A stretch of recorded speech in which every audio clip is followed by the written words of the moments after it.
আসসালামু আলাইকুম বন্ধুরা, ফিল্মি দুনিয়া চ্যানেলে আপনাদের স্বাগতম। থাম্বনেল বা টাইটেল দেখে অনেকে হয়তো অবাক হয়েছেন, অনেকে হয়তো ভাবছেন আমি কিছু ভিউ পাওয়ার লোভে আজে বাজে গল্প সাজিয়েছি। হলিউড বাংলাদেশের সিনেমার গল্প নকল করেছে, এটা কি বিশ্বাসযোগ্য? ঠিক আছে, একটু সময় দিন, আপনাদের সব প্রশ্নের উত্তর দিচ্ছি। তার আগে চলুন সিনেমা দুটোর সাথে পরিচিত হয়ে আসি। বাংলাদেশের সিনেমাটির নাম হচ্ছে সূর্যকন্যা। আলমগীর কবির পরিচালিত এই সিনেমাটি 1975 সালে মুক্তি পায়। এর বিভিন্ন চরিত্রে অভিনয় করেছেন বুলবুল আহমেদ, জয়শ্রী কবির, রাজশ্রী বোস সহ আরো অনেকে। অন্যদিকে হলিউডের সিনেমাটির নাম হচ্ছে ম্যানিকুইন। মাইকেল গটলিব পরিচালিত এই সিনেমাটি 1987 সালে মুক্তি পায়, যার মূল চরিত্রগুলিতে ছিলেন অ্যান্ড্রু ম্যাকার্থি ও কিম ক্যাট্রেল সহ আরো অনেকে। চলুন এবার আমার দাবিটাকে প্রমাণ করা যাক। সূর্যকন্যায় নায়ক হলেন লেনিন নামের একজন নিম্ন মধ্যবিত্ত পরিবারের যুবক, যে একজন চিত্রশিল্পী। অপরদিকে ম্যানিকুইন সিনেমাতেও নায়ক জোনাথন সুইচার একজন নিম্ন মধ্যবিত্ত পরিবারের যুবক, যে একজন ভাস্কর্য শিল্পী। লেনিন নিজের শিল্পচর্চাকে এতই ভালোবাসে যে তার কাছে অন্য কোনো চাকরি করতে ভালো লাগে না, তাই বেকার হয়ে কেরানি বাবার উপার্জনের উপর নির্ভরশীল হয়ে থাকতে হয়।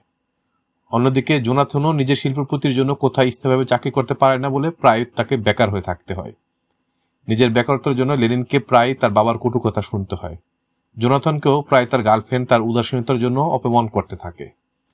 বেকার হলেও লেনিন বেশ ভালো মনের মানুষ এবং শহরে ঘুরে বেড়াতে ভালোবাসে। জোনাথনও একজন সহজ সরল যুবক এবং সেও শহরে ঘুরে বেড়াতে পছন্দ করে। একদিন লেনিনের সাথে তার ধনী বন্ধু রাসেলের সাথে দেখা হয় এবং রাসেল তাকে সাথে করে নিয়ে গিয়ে নিজের 5 স্টার স্টেশনতে চাকরি দেয়। জোনাথনেরও একদিন ক্লেয়ার টেমকিন নামের এক ধনী মহিলার সাথে পরিচয় হয়। মহিলাটি জোনাথনকে নিজের সাথে করে নিয়ে নিজের বিশাল ডিপার্টমেন্টাল স্টোরে চাকরি দেয়। লেনিনকে চাকরিতে নেওয়ায় স্টোরের ম্যানেজার বেশ অসন্তুষ্ট হয় এবং লেনিনকে পরবর্তীতে খোঁচাতে থাকে। জোনাথনকেও চাকরি দেওয়ায় সেখানকার ম্যানেজার বেশ বিরক্ত হয় এবং তাকে প্রায় তাচ্ছিল্য করতে থাকে। লেনিন সেই স্টোরে ডিসপ্লে আর্টিস্ট হিসেবে কাজ পায় এবং তার ডিউটি মূলত রাতের বেলা। জোনাথনও সেই স্টোরে একজন উইন্ডো ডিসপ্লে আর্টিস্ট হিসেবে কাজ পায় এবং তারও ডিউটি মূলত রাতের বেলা। লেনিন সেই দোকানের ডিসপ্লের জন্য খুব যত্ন সহকারে একটি নারী পুতুল বা মিনিকুইন বানায়। জোনাথনও খুব যত্নের সাথে উইন্ডো ডিসপ্লের জন্য একটি মিনিকুইন বানায়। এক রাতে সেই মিনিকুইনটি জলজন্ত মেয়ে মানুষে পরিণত হয়ে গেলে লেনিন ভয়ে আটকে ওঠে।